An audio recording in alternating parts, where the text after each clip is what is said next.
Abrimos este segundo bloque en Bravo News para hablar de una de las noticias más escalofriantes que vivimos en este fin de semana. Allí por las 6 de la mañana del día sábado nos enterábamos del operativo que Hamás había llevado, el grupo terrorista Hamás había llevado adelante en la Franja de Gaza con bombardeos, pero además con intrusiones en lugares muy específicos y puntuales, incluida una fiesta electrónica, donde no solamente dejaron una gran cantidad de muertos en esa fiesta, 260 cuerpos recuperados hasta ahora, sino que además se llevaron personas que están secuestradas y por las cuales se está pidiendo la aparición, no se sabe dónde están, y amenazan además con una muerte de esos secuestrados por cada bombardeo que Israel lleve adelante como respuesta. Se habla de alrededor de 150 rehenes los que estarían en posesión de Hamás, pero lo cierto es que hay muchos desaparecidos y todavía se busca información. Entre los muertos ya confirmados, los 900 muertos ya confirmados, hay por lo menos 7 argentinos, hay otros 15 argentinos que también están desaparecidos en Israel, y hay 625 que ante el ofrecimiento de la Argentina de repatriarlos, bueno, se habrían anotado, se registraron para ser repatriados a la Argentina desde Tel Aviv. Están llevando adelante este operativo con un avión que va a estar partiendo en las próximas horas para buscar a esos argentinos que quieren volver a nuestro país, a la República, pero también muchos que decidieron quedarse para buscar a sus familiares, para tratar de encontrar el destino de aquellos que fueron secuestrados. Algunos que están, por supuesto, lamentando las pérdidas de amigos con los que se encontraban en aquel momento. Son muchísimos los argentinos, es una comunidad muy grande la de argentinos que vive en Israel desde hace un largo tiempo y que por estas horas están entrando y saliendo de esos búnkers que cada una de las viviendas, lamentablemente por el conflicto en Medio Oriente, tienen para poder protegerse de bombardeos que siguen ocurriendo minuto a minuto. Así es, en la Argentina también se reforzaron no solo controles migratorios, sino también la seguridad de las principales instituciones judías.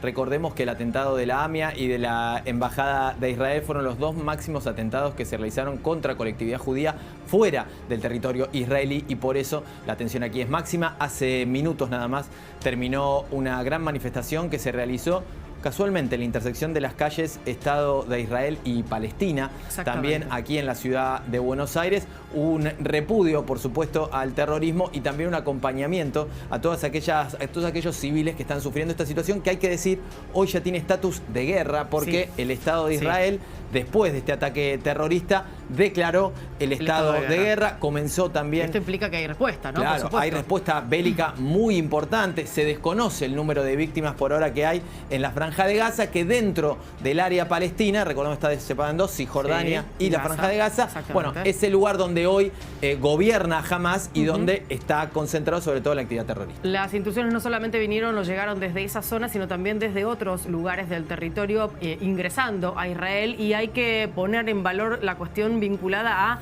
las conexiones y los nexos con otros países. Por ejemplo, Estados Unidos, que confirmó, además de por supuesto repudiar estos ataques, confirmó la colaboración con Israel para cualquier necesidad que tengan en función de enfrentar a Hamás. Y Hamás, además, en uno de sus comunicados, agradeciendo el aporte económico de Irán. Todo esto genera una situación geopolítica en términos de guerra muy, pero muy grave. Para hablar de todo esto estamos en comunicación con Bruno Sgarzini, él es periodista especialista en internacionales. Bruno, muchísimas gracias por tu tiempo. Aquí Lore Toso y Javier Borelli te saludamos. ¿Cómo estás? Bien, ¿y ustedes? Me imagino que muy bien también.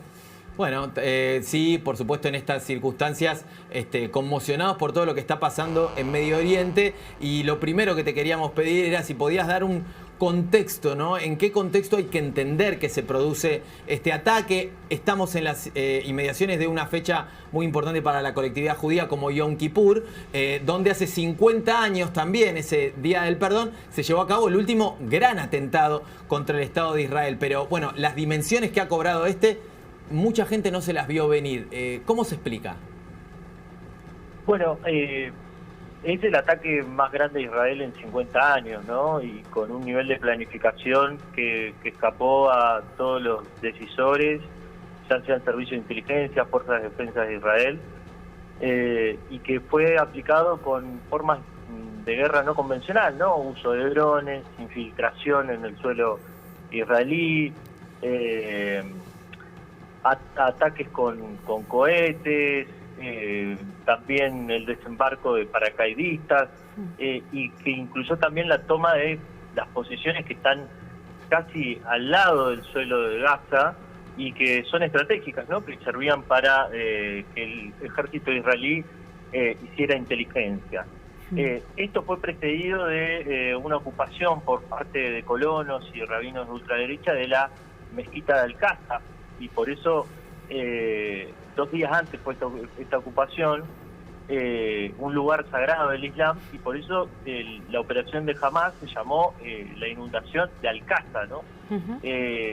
También marca un ciclo ascendente de organización político-militar de Hamás y de otras organizaciones hermanas de Hamás, como la Yihad Islámica, que han desarrollado una nueva forma de guerra, de vuelta no convencional, contra el ejército israelí, que la verdad que ha afectado uno de los golpes más duros a la imagen de Israel ante el mundo, de invisibilidad, este mito de invencible que tiene Tel Aviv, y que le ha marcado la escalada, ¿no? Ahora la pelota está del lado de Israel y depende de Israel la acción que tome, la respuesta que pueda llegar a tener tanto de Hamás como la Yihad Islámica en Cisjordania, el otro territorio palestino que está gobernado por Al-Fatah, otro partido que tiene otra posición distinta, más dialoguista, más política, con Israel a favor de la solución de los 2 estados, que gobierna Cisjordania y la Autoridad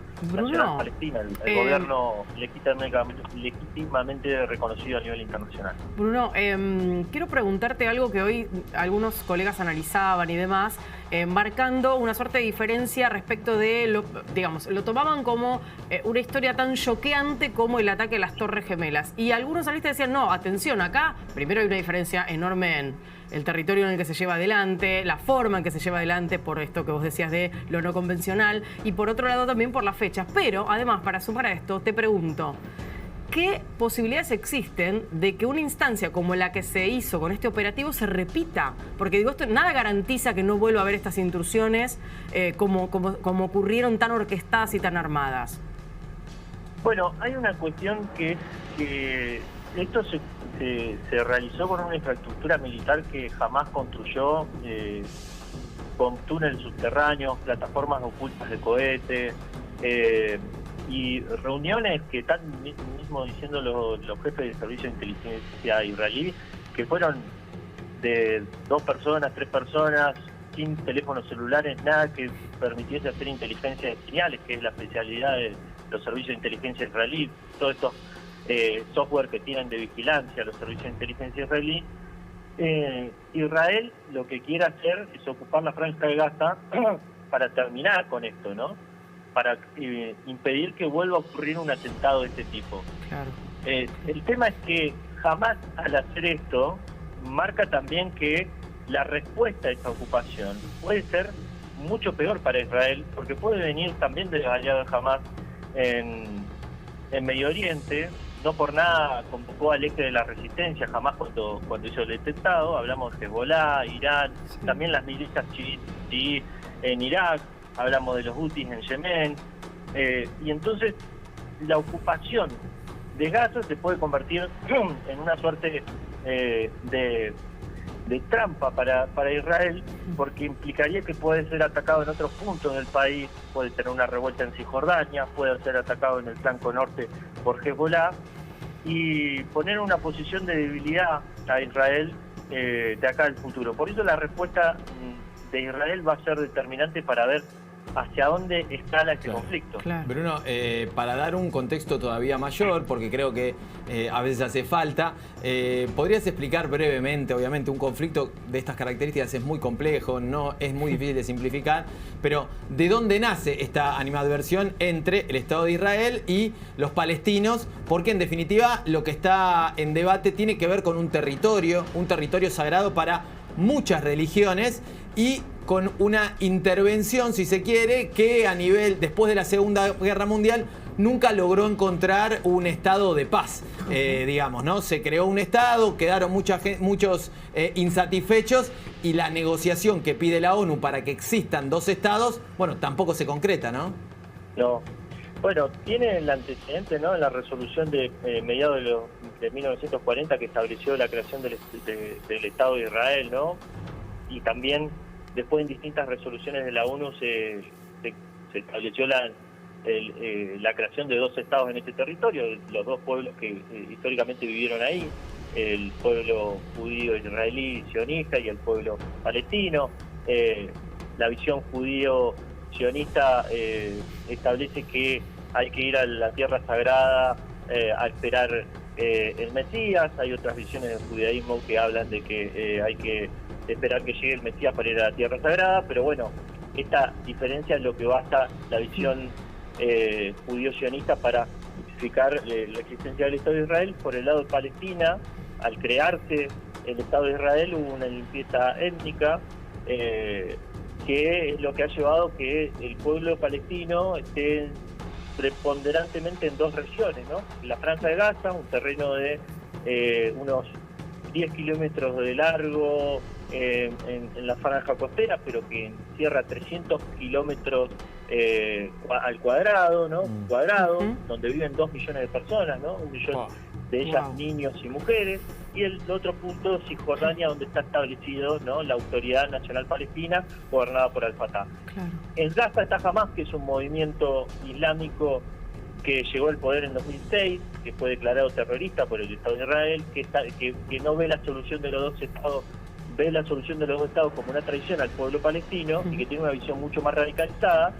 Y Al-Fatah, que tiene Cisjordania, sí está a favor de la solución de los 2 estados, y bueno, y su máximo líder fue en su tiempo Yasser Arafat, quien en 1990, en la década de 1990, acordó con el por entonces primer ministro Isaac Rabin la solución de los 2 estados en el acuerdo de Oslo, una hoja de ruta para implementarlo, algo que nunca se llevó a cabo, y que este presidente, este primer ministro actual de Israel, enterró de todas las formas posibles, incluso a costa de, en algunos puntos, favorecer y promover que el principal antagonismo del Estado de Israel sea un movimiento radicalizado como Hamas, para justificar su política expansionista con ocupación en los suelos, en el suelo palestino reconocido por la comunidad internacional. Hablamos de los puntos de colonos alrededor de Cisjordania, hablamos de puntos de ocupación también alrededor de la Franja de Gaza. Hablamos de esta política expansionista promovida a través de los colonos israelíes, que es una de las grandes explicaciones de por qué la virulencia de este ataque, también por qué el fracaso de la política de Israel de implementar un régimen de apartheid según Amnistía Internacional. Bien. Bruno, un enorme agradecimiento por habernos contado y relatado una historia que es tan larga y que es tan difícil a veces de compactar para la televisión, pero para poder entender y que la gente que nos está viendo también comprenda esta historia, esta guerra que se ha desatado el fin de semana. Vamos a estar seguramente siguiéndola minuto a minuto. Muchas gracias. Muchas gracias a ustedes. Chao, chao. Muy bien, bueno, vamos rápido a una tanda porque hay Brown